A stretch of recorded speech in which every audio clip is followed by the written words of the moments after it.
what really happened to Jesus 2,000 years ago. The Christian faith is based on the New Testament account, but some historians and theologians have very different, very controversial theories, with some scenes that may disturb you. Did Jesus die?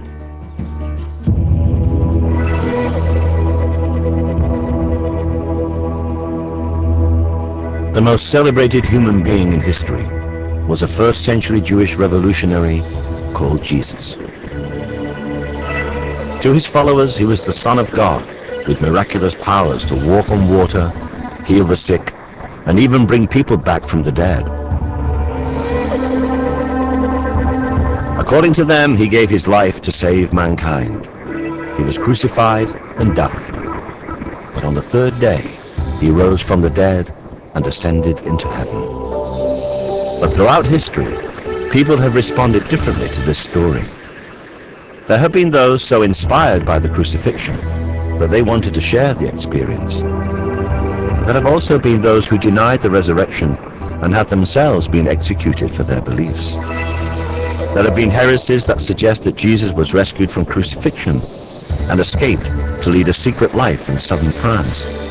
And there have even been people convinced that Jesus survived and traveled to the mountain kingdoms of Kashmir, where he died at the age of 80.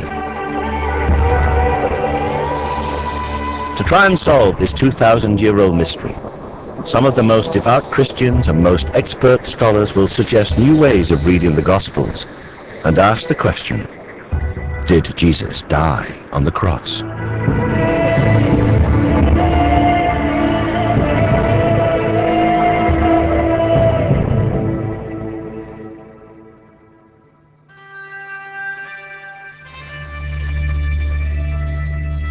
Jesus Christ was executed because he was a fundamentalist Jewish agitator in a country only precariously occupied by the Roman Empire.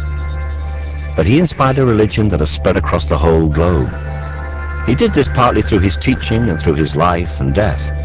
But most of all, he became the inspiration for millions because his followers believed that he had risen from the dead.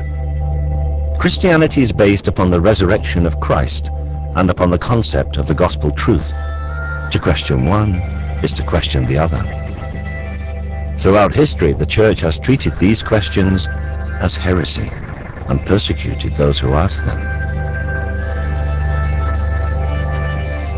But 2,000 years after the events, many modern scholars and theologians, and even some who are training for the priesthood, now seem to doubt the historical accuracy of the Gospels, and even the literal truth of the idea that Jesus rose from the dead.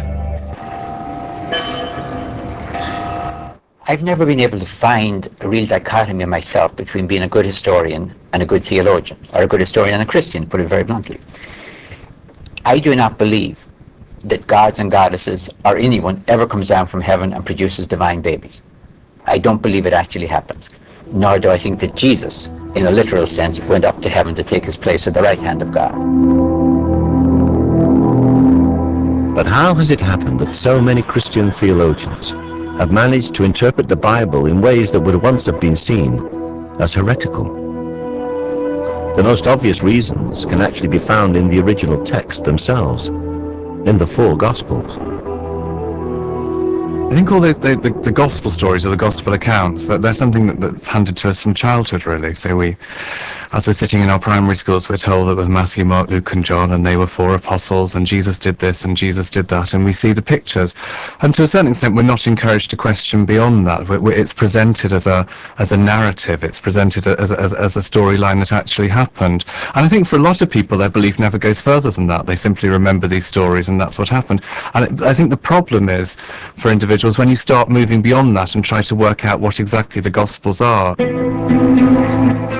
One story on which they are all clear, concise, and more or less agree is the story of the crucifixion. This is the Gospel of the Lord.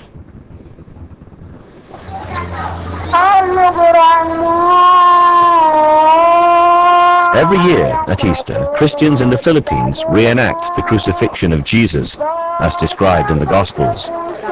They actually volunteer to be crucified. They do it because they believe it will help them to purge their sins.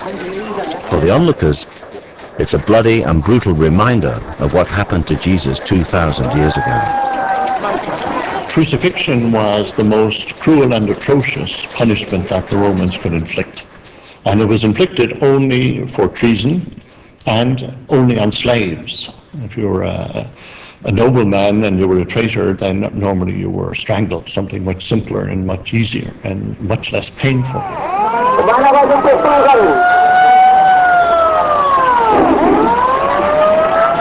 After condemnation, the cross beam, was strapped to the shoulders of the criminal, and he paraded through the streets with his arms stretched out. At the place of execution, then, nails were hammered into the hands and the feet. In the Philippines, they use real nails. They do experience the real pain that Jesus felt.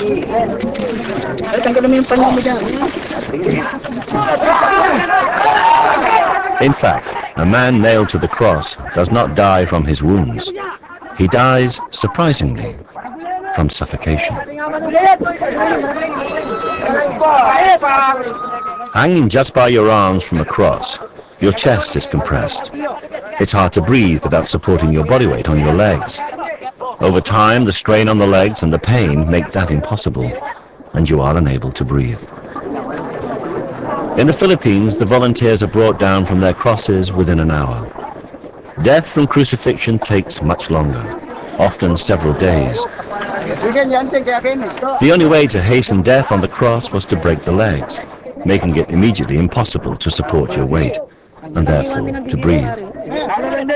But the Gospels are all agreed that Jesus died after only 3 to 6 hours. The crucifixion began at the 3rd hour. And it was the 3rd hour, and they crucified him.